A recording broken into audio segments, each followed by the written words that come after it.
할렐루야, 비소원 성도 여러분, 복된 화요일 아침입니다. 지난 밤 잘 주무셨습니까? 아이가 무서운 꿈에 놀라 깨서 울 때 어느 어머니는 이렇게 말해 주었다고 합니다. 얘야, 돌아 눕거라. 그러면 다시는 나쁜 꿈을 꾸지 않는단다. 아마 이 아이에게 진짜 위로가 되었던 것은 이 바뀐 잠자리 자체가 아니라 곁에 누군가 자기와 함께 있다는 사실이었을 것입니다. 가까이서 지켜주고 있다는 존재의 그 따뜻한 확신, 그것이 그 아이의 두려움을 잠재우는 힘이 되었으리라 믿습니다. 우리 삶에도 두려움과 불안이 찾아올 때가 참 많습니다.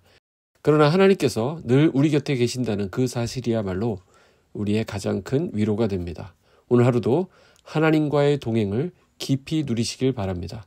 그분이 함께 계시니 어떤 상황에서도 우리는 담대할 수 있습니다. 오늘 우리에게 주시는 말씀은 데살로니가 후서 3장 6절에서 18절까지의 말씀입니다. 형제들아, 우리 주 예수 그리스도의 이름으로 너희를 명하노니 게으르게 행하고 우리에게서 받은 전통대로 행하지 아니하는 모든 형제에게서 떠나라. 어떻게 우리를 본보다 할지를 너희가 스스로 아나니 우리가 너희 가운데서 무질서하게 행하지 아니하며 누구에게서든지 음식을 값없이 먹지 않고 오직 수고하고 애써 주야로 일함은 너희 아무에게도 폐를 끼치지 아니하려 함이니 우리에게 권리가 없는 것이 아니요 오직 스스로 너희에게 본을 보여 우리를 본받게 하려 함이니라. 우리가 너희와 함께 있을 때에도 너희에게 명하기를 누구든지 일하기 싫어하거든 먹지도 말게 하라 하였더니 우리가 들은즉 너희 가운데 게으르게 행하여 도무지 일하지 아니하고 일을 만들기만 하는 자들이 있다 하니 이런 자들에게 우리가 명하고 주 예수 그리스도 안에서 권하기를 조용히 일하여 자기 양식을 먹으라 하노라. 형제들아, 너희는 선을 행하다가 낙심하지 말라. 누가 이 편지에 한 우리말을 순종하지 아니하거든 그 사람을 지목하여 사귀지 말고 그로 하여금 부끄럽게 하라. 그러나 원수와 같이 생각하지 말고 형제같이 권면하라. 평강의 주께서 친히 때마다 일마다 너희에게 평강을 주시고 주께서 너희 모든 사람과 함께 하시기를 원하노라. 나 바울은 친필로 문안하노니 이는 편지마다 표시로서 이렇게 쓰노라. 우리 주 예수 그리스도의 은혜가 너희 무리에게 있을지어다. 아멘. 데살로니가 전후서의 주제는 종말입니다. 마지막 때를 이야기하는 것입니다. 이 마지막을 기억하는 데 있어서는 두 가지의 유익이 있습니다. 첫째는 정신을 차리게 된다는 것이죠. 그리고 둘째는 소망을 갖게 된다는 것입니다. 평소에는 어제와 오늘이 크게 다르지 않아서 무심히 살아가게 되지만 어떤 큰 병의 가능성을 듣고 검사 결과를 기다리는 순간처럼 이 마지막을 의식하게 되면 정신이 번쩍 듭니다.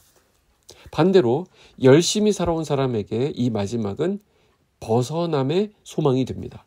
그래서 끝을 아는 신앙은 두려움보다 담대함을 주게 된다라는 것이죠. 데살로니가 전후서에는 이 강림하실 때, 일어날 때와 같은 표현이 자주 나옵니다. 그러니까 종말을 계속 경고하고 있는 것이죠. 이 종말에는 두 가지 차원이 있는데요. 예수님이 다시 오시는 우주적인 종말, 그리고 우리의 인생이 마감되는 개인적인 종말입니다. 어느 쪽이 먼저 올지는 모르지만 우리는 언제나 이 마지막을 준비하며 살아야 합니다. 성경은 종말을 준비하는 세 가지를 가르치는데요. 깨어있으라, 미혹되지 말라, 두려워하지 말라. 이것이 바로 종말을 맞이하는 성도의 기본 자세입니다. 오늘 본문에서 사도 바울은 6절에 이렇게 말합니다. 형제들아, 우리 주 예수 그리스도의 이름으로 너희를 명하노니 게으르게 행하고 우리에게서 받은 전통대로 행하지 아니하는 모든 형제에게서 떠나라. 당시 이 교회 안에는 성실하게 자기 일을 감당하지 않고 오히려 말만 옮기면서 분란을 일으키는 사람들이 있었던 것 같습니다. 특별히 11절에 보면 도무지 일하지 아니하고 일을 만들기만 하는 자들이라는 표현이 나오는데 당시 이 공동체의 문제가 무엇인지를 정확하게 보여주는 대목입니다. 남을 돕지는 않고 스스로의 책임도 다하지 않으면서 말만 만들어내는, 그래서 갈등을 조장하는 사람들이 있었다는 증거가 되기 때문입니다. 바울은 그들을 향해서 조용히 일하여 자기 양식을 먹으라고 단호하게 권면합니다. 쓸데없는 참견을 삼가고 공동체의 짐이 될 것이 아니라 자기 자리에서 책임 있게 살아가라는 것입니다. 우리가 오늘 말씀을 통해서 생각해 보아야 될 부분이 있습니다. 우리가 이제 인색한 사람이 되어서는 안 됩니다. 자꾸 얻어먹는 것을 좋아하고 남에게 손을 벌리는 그런 사람으로 살 것이 아니라, 그렇게 하면 좀 이득이 당장에는 되는 것 같지만 결국에는 손해라는 것이죠. 오히려 베풀고 밥도 잘 사주고 커피도 사주고 이렇게 할 수 있는 이런 본을 보이는 우리 성도님들 되시기를 축복합니다. 그렇게 하고도 남음이 있는 넉넉함이 있기를 축복합니다. 자, 여기서 중요한 것은 바울의 태도인데요.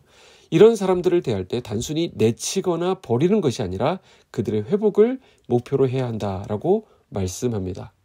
교회의 건강을 지키기 위해서 무질서함을 경계하되 사랑의 품을 잃지 말라는 것입니다.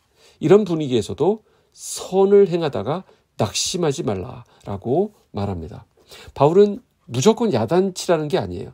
이미 말도 했고 본도 보여주었는데도 불구하고 그들이 따르지 않기 때문에 그럴 때는 할 수 없이 선을 그을 수밖에 없다는 것을, 이걸 분명히 해야 된다는 것입니다. 자, 그 사람들이 몰라서 그러는 게 아니라는 것입니다. 알면서도 고의적으로 거부할 때 그 사람을 지목하여 사귀지 말고 그로 하여금 부끄럽게 하라. 분명히 그런 자는 사귀지 말고 부끄럽게 해야 된다는 거예요. 그러나 그를 원수같이 생각하지 말고 형제같이 권하라. 사랑 가운데 단호함을 보이는 것입니다. 잘 분별함으로 부끄럽게 하고 또 경우에 따라서는 사귀지 않아야 되겠지만, 그러나 또 사랑 가운데 행하라. 정말 어려운 말씀입니다. 우리가 단호하되 사랑 가운데서, 또한 사랑 가운데서 또 단호하는 것. 어떤 사람에게는 이 단호함이 쉽지 않은 사람이 있습니다. 분명하게 진리 수호의 열정이 부족한 사람일 때 그렇습니다. 진리라고 확신했을 때 좀 단호하게 나가야 되는데, 꼭 이 진리를 지켜야 되겠는가? 뭐 적당히 하면 안 되겠는가? 이렇게 진리 수호의 열정이 부족할 때는 단호한 것이 쉽지 않습니다. 또 어떤 경우에는 사랑은 하나도 없이 단호함만 남아있는 경우가 있다는 거예요. 사람에 대한 미움 이런 것들이 다스려지지 않은 채 그냥 증오심만 남은 채로 다른 사람을 정죄하는 것입니다. 그렇기 때문에 우리는 어떻게 해야 됩니까? 사랑 안에서 단호해야 한다는 것입니다. 이게 기독교의 아주 독특한 윤리인데요. 사랑 안에서 단호하기, 지적하고 잘못을 밝히되 그를 사랑 안에서 그렇게 해줘야 한다는 것입니다. 바울은 성도들이 이렇게 권면합니다. 형제들아, 너희는 선을 행하다가 낙심하지 말라. 여기서 선은 도덕적인 선행을 말하는 것이 아니라 공동체 안에서 묵묵히 자기 일을 감당하고 성실하게 공동체를 세우는 삶을 말합니다. 그러나 이러한 헌신은 때로 지치게 만듭니다. 인정받지 못하고 외롭고 낙심이 될 때도 있다라는 것이죠. 그러나 성경은 약속합니다.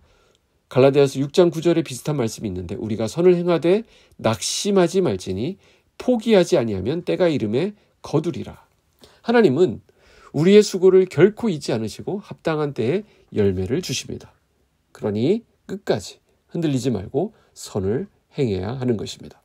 바울은 이 편지를 축복으로 마무리합니다. 우리 주 예수 그리스도의 은혜가 너희 무리에게 있을지어다. 이렇게 편지를 맺습니다. 오늘 이 평강이 저와 여러분에게 임하기를 원합니다. 선을 행하되 낙심하지 않도록 하나님의 평강 속에서 살아가는 오늘 한날 되시기를 주님의 이름으로 축복합니다. 기도하겠습니다. 하나님 아버지, 감사합니다. 오늘 말씀의 실제적인 지침들을 우리 마음에 새깁니다. 우리가 하나님의 자녀로서 게으르지 않게 하시고 규모 있게 하시고 믿음의 좋은 본을 따라 살아가게 하여 주시옵소서. 자신의 권리를 주장하지 않게 하시고 선을 행하다가 낙심하지 않게 하시며 오직 주님의 평강과 은혜가 우리 안에 가득하게 하여 주시옵소서. 예수님의 이름으로 기도하옵나이다. 아멘.